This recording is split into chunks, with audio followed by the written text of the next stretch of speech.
घर में अकेले ना रहता चुपचाप, जानू हो मोबाइल में कराई दोईटा। घर में अकेले ना रहता चुपचाप, जानू हो मोबाइल में कराई दोईटा। अब ना तो हंस रहल जाता लमाए यारऊ, जबले लागल बा ई लॉकडाउन तुलिहा चुमाए यारऊ, जबले लागल बा ई लॉकडाउन तुलिहा चुमाए यारऊ।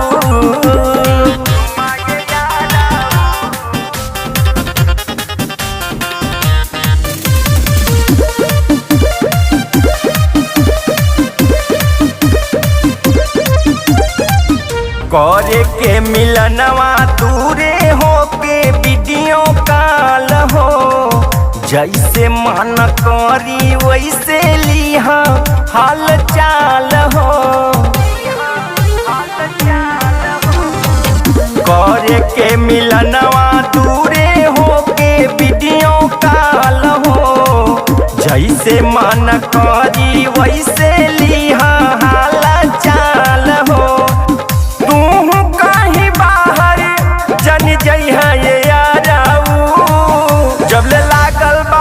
जबले लागल बा ई लॉकडाउन तुलिहा चुमाए यारऊ, जबले लागल बा ई लॉकडाउन तुलिहा चुमाए यारऊ।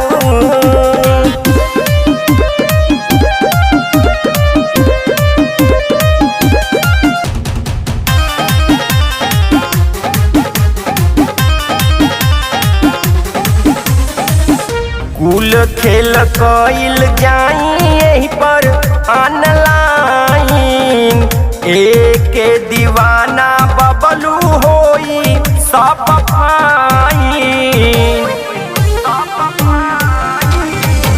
कुल खेल कइल जाई यही पर ऑनलाइन, एक दीवाना बबलू होई सब फाइन।